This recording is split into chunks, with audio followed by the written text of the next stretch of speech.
당신의 건강을 플러스하는 시간 TV홈 닥터 더 나은 클리닉. 여러분 안녕하세요, 박소영입니다. 자고 일어나면 퉁퉁 부어있는 내 몸, 무엇이 문제일까요? 일시적인 증상이라 여길 수만은 없다고요? 선생님, 무슨 일인가요? 도와주세요.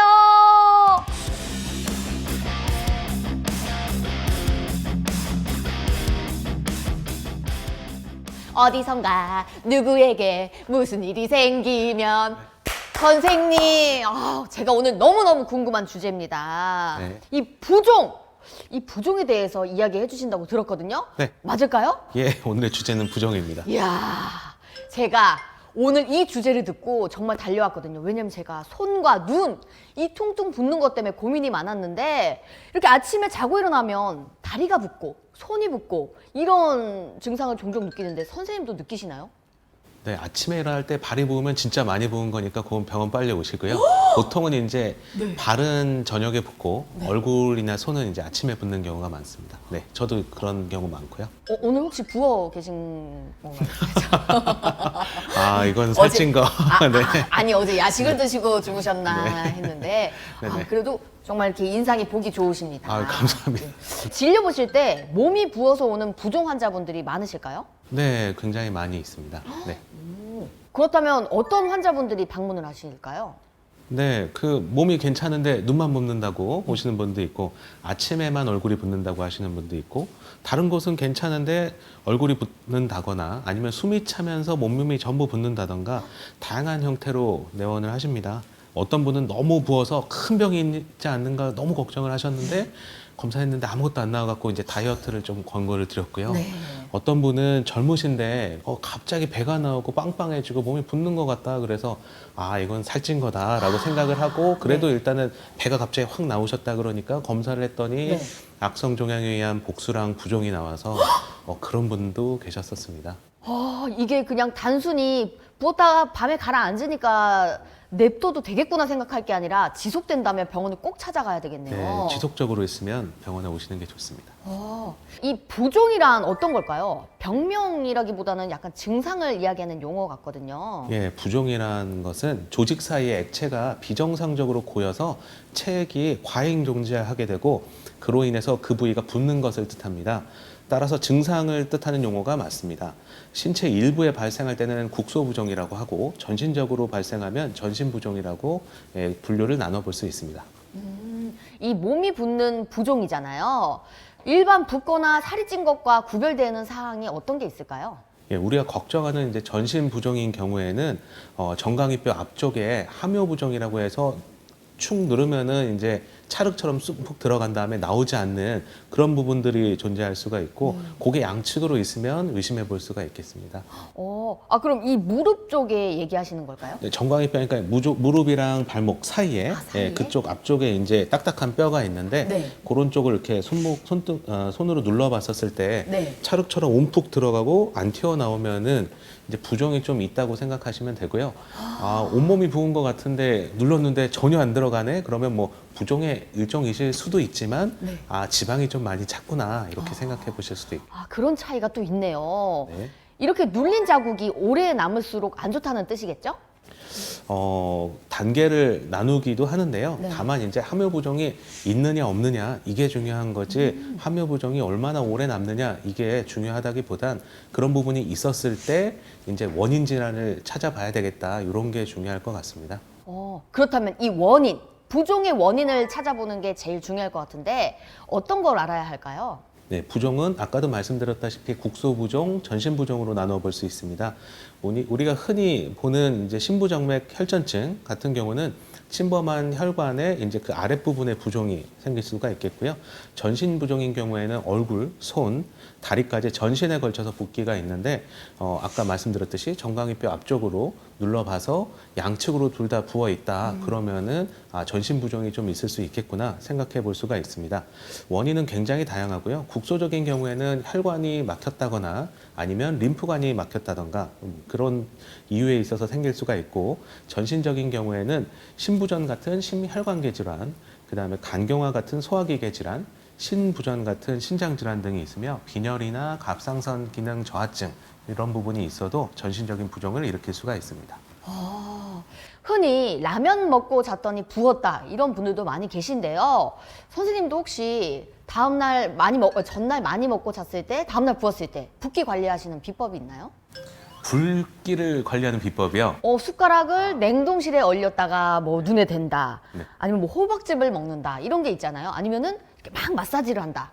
어떤 게 있을까요? 제일 좋은 건요. 네. 자기 전에 라면을 안 먹는 게 제일 확실합니다. 아, 그렇군요. 예. 그렇다면 이렇게 또 물만 먹어도 부으시는 분들이 있는데 선생님도 약간 잘 부는 스타일이신가요? 저는 살찐 거고 붓지는 않고요. 근데 라면을 먹을 때 이제 붓는 이유가 라면을 먹으면 다량의 나트륨과 수분이 들어오게 되는데 그쵸. 원래는 그게 이제 신장을 통해서 배출이 돼야 되는데 잠을 자잖아요. 잠을 자면 항이뇨 호르몬이 분비가 되면서 소변 자체에 나오는 양을 막게 됩니다. 그러면은 몸에 나트륨과 수분의 저류가 생기면서 땡땡 붓게 되는 건데 이 부분은 저녁에 라면을 안 드시는 게 가장 확실합니다. 이게 답이 아주 명쾌하네요. 예. 사소한 생활 습관의 문제라면 다행이지만요. 특정 질환으로 몸이 붓는 경우도 있다고 들었습니다. 네, 국소적으로는 수술 등으로 인한 림프 부종이라든가 혈전에 의한 심부정맥 혈전증, 정맥 역류에 의한 하지 정맥류 등이 있겠고요. 전신적으로는 심장질환, 신장질환, 간경화, 빈혈, 갑상선 기능 저하증 등이 있습니다. 이 다리에 생기는 부종은 하지 정맥류를 의심해 볼 수도 있겠네요. 일반적인 전신 부종에서는 대부분 하지 부종이 다 나타납니다. 그래서 하지 부종이 있다고 하지 정맥류를 바로 의심하지는 않고요.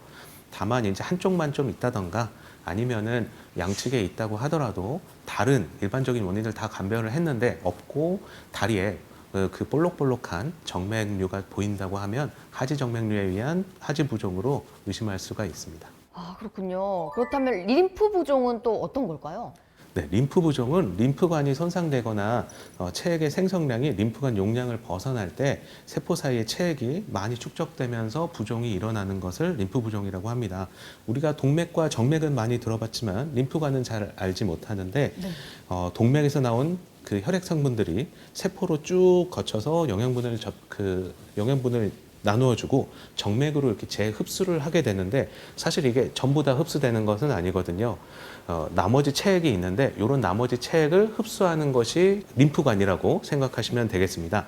그러면서 부종을 방지를 하는 건데 이러한 부분들이 어떻게든 파괴되거나 체액이 너무 많이 생성되거나 하면 부종이 발생을 할 수가 있습니다. 이러한 림프관에는 온갖 세포나 미생물들이 떠다니면서 지나가게 되는데 이러한 부분들을 걸러주는 게 우리가 흔히 얘기하는 림프절입니다. 그래서 암이 걸렸을 때 림프절 전이가 있다는 얘기가 그래서 임파선 전이, 림프절 전이가 그래서 나오는 거고 감기 걸렸을 때도 목이 붓는다던가 목가 볼록볼록 잡힌다던가 이런 것들이 다 그런 임파선이 부었다는 이야기가 그런 부분으로 미생물이 넘어갈 때 걸러주기 때문에 생기는 거라고 생각하면 되겠습니다. 다시 처음으로 돌아와서 그럼 림프 부종은 수술이나 방사선 치료, 감염이나 손상 그런 부분으로 인해서 림프관이 손상된다던가 아니면은 심부전이라든가 하지정맥류, 혈전증으로 인해서 체액이 너무 과다하게 생성이 되면 림프 부종이 생길 수가 있습니다.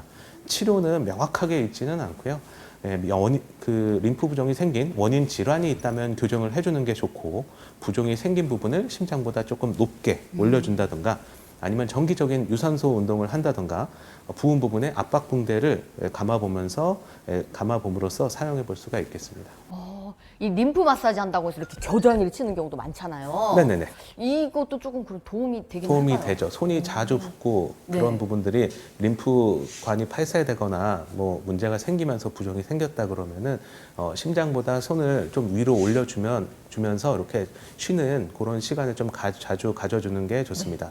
그렇다면 지금 이 사진에서 보신 것처럼 이게 정상인 림프 부종이고 반대편은 어떻게 뭐가 다른 걸까요? 그러니까 이제 그 얇은 동맥과 정맥이랑 다른 얇은 관들이랑 동그란 덩어리 같은 게 보이는 건데 네. 원래는 저런 식으로 정상적인 림프 순환이 이루어져야 되는데 네. 오른편 같은 경우는 지금 빨간색으로 다리가 이렇게 부어 있잖아요. 그쵸. 그래서 이런 그 림파선이 파괴되거나 아니면 관이 끊기면서 그런 부분으로 흡수가 안 돼서 다리가 붓는다 이런 걸 보여주는 사진입니다. 이렇게 관련 질환별로 부종 발현 부위나 양상이 또 다를까요? 네, 증상이 심해지면 증상은 다 비슷해지기 쉽습니다. 특히 전신부종이라면 다 비슷해지겠지만 약간 다르게 간경화라면 복수라든가 황달이 동반될 수가 있겠고 신장 부전이라면 소변량이 감소하고 거품 소변이 많이 나타날 수가 있습니다. 빈혈이라면 어지럼증과 피부가 창백해질 수 있겠고요. 심장 질환이라면 호흡곤란과 흉통이 생길 수 있고 갑상선 기능 저하증이라면 피곤함이 많이 동반될 수가 있습니다. 이렇게 또 복용 중인 약의 부작용으로도 부종이 올 수 있다는 이야기 들었거든요. 네, 약물도 부종의 한 원인이 될 수 있습니다. 스테로이드라든가 엔세이드 계통의 진통제를 드시거나 에스트로겐 등의 호르몬제를 드시거나 베타 차단제나 칼슘 채널 차단제 등의 혈압약, 항바이러스제, 항우울제 등은 사람에 따라서 네, 부작용으로 부종이 나타날 수가 있습니다. 부종의 치료, 무엇을 유념해서 치료를 해야 할까요? 네, 먼저 몸이 부은 것이 지방에 의한 건지 부종이 진짜 맞는지 확인이 필요합니다. 심하지 않다면 운동을 먼저 해서 체중 감량을 시도해 볼 수도 있습니다. 부종이 심하지 않은 정도라면 딱히 치료가 필요하지 않을 수도 있고 만성 심질환이나 신장질환이 있다면 치료를 해도 완전한 교정이 안 될 수가 있습니다. 정강이뼈 앞쪽에 함유 부종이 너무 심해진다든가 호흡곤란이 동반되다든가 복수에 의한 복부팽만이 너무 심해진다든가 하면은 원인 질환에 대한 치료가 꼭 필요합니다. 부종의 정확한 진단을 위해서는 병원 방문이 꼭 필수겠네요. 네, 여러 가지 원인이 있을 수 있기 때문에 다양한 검사를 시행을 합니다. 주로 여러 기능을 확인하기 위해서 피검사, 심장 크기를 확인하기 위해서 엑스레이, 단백뇨 등을 확인하기 위해서 소변검사, 부정맥 등을 확인하기 위해서 심전도 등을 기본적으로 확인을 합니다. 평소 부종 예방을 위한 실천 사항이 있을까요? 네, 적절하게 나트륨 섭취를 하시는 게 좋겠고 적절한 체중 관리도 중요합니다. 정기적인 운동을 하는 것이 좋겠고 하지 부종 등이 있다면 오래 서 있는 것을 최대한 피하고 중간에 다리를 심장까지 높이고 휴식을 중간중간 취해주는 것도 좋겠습니다. TV홈닥터 더 나은 클리닉, 오늘은 여기서 인사드리도록 하겠습니다. 시청해주신 여러분 감사합니다. 선생님, 부종을 없애기 위한 또 다른 운동법이 없을까요? 부종을 체중 감량을 하시는 게 제일 좋으니까요. 네, 다만 부종을 예방하기 위해서 너무 과도한 운동을 하게 되면 오히려 더 부을 수가 있기 때문에 빨리 걷기 이 정도 수준으로 하시면 될 것 같네요. 빨리 걸어가시죠. 자, 퇴근하겠습니다. 가자. 하나, 둘, 하나, 둘, 하나, 자.